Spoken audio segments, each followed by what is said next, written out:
हमारे साथ जो बैठे थे अन्य 3 लोग वहीं तत्काल ऑन द स्पॉट खत्म हो गए।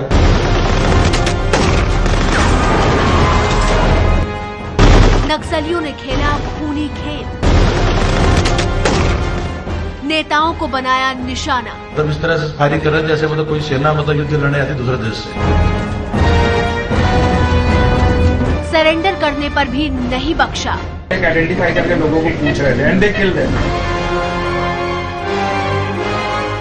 घेर घेर कर किया गोलियों से छलनी। सुकमा से 70 किलोमीटर दूर छत्तीसगढ़ के दरभा घाटी में शनिवार को जो कुछ भी हुआ उससे पूरा देश हिला हुआ है। इसी जगह नक्सलियों ने नेताओं के काफिले को घेर कर 3 घंटे तक तांडव किया। नाम पूछ कर नक्सलियों ने नेताओं की हत्या की। ये पूरा आप देख सकते हैं कि फिलहाल इस इलाके को कॉर्डन ऑफ कर दिया गया है और जो काफिले में बाकी गाड़ियां थी, इसके पीछे जो गाड़ियां थी, चूंकि ये बारूदी सुरंग फटने की वजह से गाड़ी आगे नहीं जा सकती। अभी फिलहाल गाड़ियों को आगे लाने का काम यहाँ पर शुरू है, लेकिन सबसे बड़ा सवाल यही उठता है कि जिस वक्त ये यात्रा यहाँ से गुजर रही थी उस वक्त यहाँ पर पुलिस का प्रोटेक्शन क्यों नहीं दिया गया। एक आइडेंटिफाई करके लोगों को पूछ रहे थे एंड दे किल्ड देम। नक्सलियों ने कांग्रेस के नेताओं को क्यों निशाना बनाया, इसकी तह तक पहुंचने के लिए आपको 8 साल पीछे चलना होगा। तब छत्तीसगढ़ की धरती नक्सलियों के आतंक से लाल हो रही थी। लाल सलाम। उसी वक्त नक्सलियों को नेस्तनाबूद करने के लिए आदिवासियों का एक दस्ता बना जिसका नाम पड़ा सलवा जुडूम। आंध्र प्रदेश की सीमा से सटे छत्तीसगढ़ के बस्तर, दंतेवाड़ा और बीजापुर के इस इलाके में नक्सली आम लोगों की रसोई तक घुस चुके थे। शहरी आबादी से दूर जंगल और पहाड़ के इलाकों में बसे गांवों में शायद ही ऐसा कोई घर हो जहां नक्सलियों की आवाज नहीं पहुंचती थी। इन इलाकों में नक्सलियों की अपनी सरकार थी, उनका अपना कानून और अपने कानून के हिसाब से फैसले। दंताना सरकार का कानून साफ है कि गद्दारी के सजा का है। अपने कॉमरेड के पुलिस ला खबर देने की एक ही सजा है।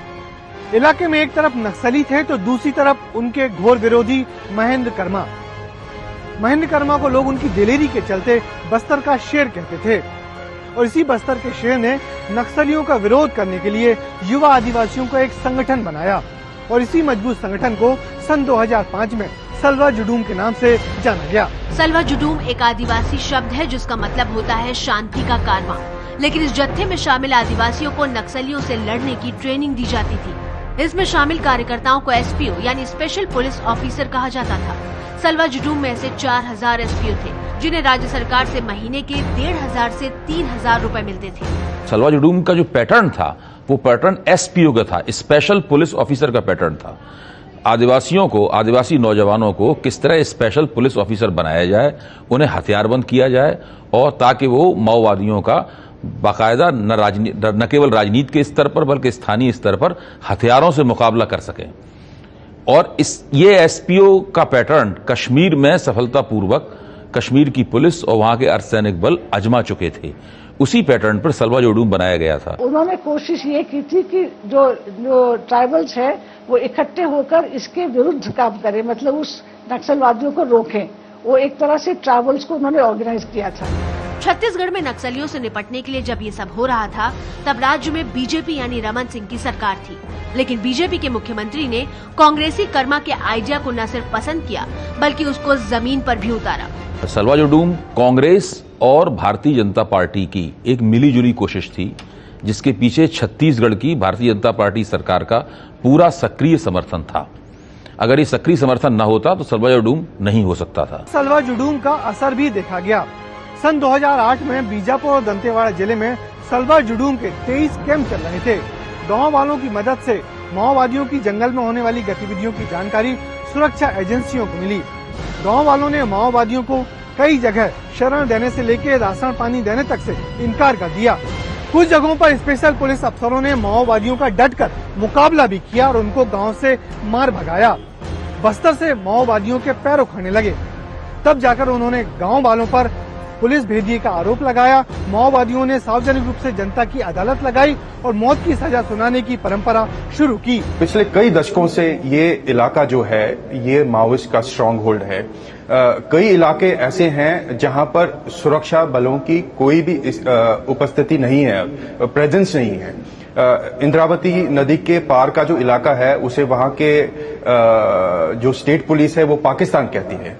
तो इसी से आप अंदाजा लगा सकते हैं कि इस एरिया में माओइस्ट कितने एंट्रेंस्ड हैं। लेकिन जब माओवादियों और गांव वालों के बीच खूनी संघर्ष की घटनाएं बढ़ी तो कुछ मानवाधिकार कार्यकर्ताओं ने सलवा जुडूम के औचित्य पर सवाल उठा दिए। मानवाधिकार कार्यकर्ताओं ने संघर्ष की वजह से बड़ी संख्या में लोगों के विस्थापित होने के आंकड़े देश के सामने पेश कर दिए। मैं जब रायपुर में ये इसको नेगोशिएट कर रही तभी बहुत से लोग मुझसे मिले। वहां पर अब कोई आइडियोलॉजी जैसी बात तो उस आंदोलन में नहीं दिखती है। जो ठेकेदार काम करते हैं उनसे पैसा वसूल करने की बात लोग बोलते हैं, दूसरे लोगों से भी से करते, विकास काम करें, अगर कोई स्कूल बनाओ तो कहते हैं कि पुलिस वाले ठहरेंगे इसलिए स्कूल नहीं बनाना है। तो ये तो कोई जनता के हित की बात नहीं है। महेंद्र कर्मा खुद, अब महेंद्र कर्मा के मामले में हम लोकतंत्र और संविधान की बातें कर नहीं सकते क्योंकि खुद उन्होंने वही रास्ता अपनाया। खुद उन्होंने कहा कि मैं संविधान नहीं मानूंगा, मैं कानून नहीं मानूंगा, मैं प्राइवेट आर्मी बनाऊंगा और चलाऊंगा, और सरकारी संरक्षण मिला उसको। इसीलिए इस खास घटना को मैं अलग से देखती हूँ। कहा गया कि हथियारबंद माओवादियों से निपटने का काम राज्य पुलिस और सुरक्षा एजेंसियों का है। आरोप लगने लगे कि यहाँ गरीब कमजोर आदिवासियों को पुलिस अपनी ढाल बना रही है। इसके साथ साथ ऐसी भी शिकायतें आई कि सलवा जुडूम के एसपीओ खुद ही बंदूकों के दम पर उगाही करने लगे हैं, गाँव वालों से पुरानी रंजिशों के बदले लेने लगे हैं। विवाद बढ़ा और मामला सुप्रीम कोर्ट तक जा पहुंचा। सन 2009 में सुप्रीम कोर्ट ने लोगों को दी जा रही इस ट्रेनिंग को गैर कानूनी बताया और सन 2011 में तो सुप्रीम कोर्ट ने सलवा जुडूम को अवैध घोषित ही कर दिया। छत्तीसगढ़ की सरकार और वहाँ की कांग्रेस पार्टी और केंद्र सरकार सबने साथ दिया। सुप्रीम कोर्ट को आकर के कहना पड़ा कि सलवा जुडूम बिल्कुल संविधान के खिलाफ है, इस पर रोक लगाइए। रोक कैसे लगाया उन्होंने कि सलवा जुडूम के तमाम जितने लोग थे जिन्होंने भयानक बेगुनाहों का जनसंहार किया था, रेप किया था, क्या क्या किया था, सबको वो शामिल कर दिए ऑफिशियल पुलिस फोर्स में। और वहां पर उसका पूरा परिणाम दिख रहा है, जहां पर अभी भी बेगुनाह आदिवासी बच्चों को अभी हाल हाल में 10 और 12 साल के लड़कों को गोली मार करके हत्या की जा रही है और कहा जा रहा है कि एनकाउंटर है। अदालत के फैसले के बावजूद इसका असर तो कम हुआ, लेकिन पूरी तरह से खत्म किसी ने नहीं होने दिया, न तो राज्य की रमन सिंह सरकार ने और न ही इसके जन्मदाता महेंद्र कर्मा ने। कहा जा रहा है कि नाराज नक्सलियों ने इसका बदला लेने के लिए शनिवार को सुकमा के इस जंगल में दहशत और आतंक का खूनी खेल खेला।